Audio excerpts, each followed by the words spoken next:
Fire, faith, and miracles. Discover the powerful story of the prophet Elijah.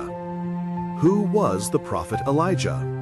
The prophet Elijah was one of the most bold and powerful servants of God in the Old Testament. His name means, "The Lord is my God," and his life proved that truth again and again. Elijah appeared during a dark time in Israel's history, when the people had turned away from God to worship false idols under King Ahab and Queen Jezebel.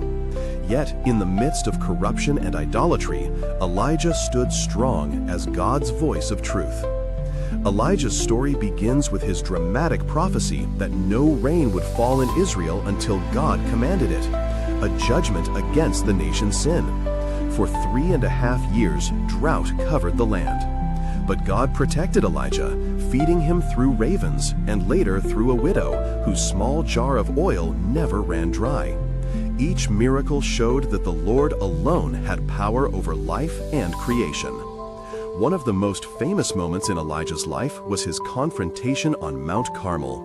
Surrounded by 450 prophets of Baal, Elijah challenged them to call upon their God while he would call upon the Lord.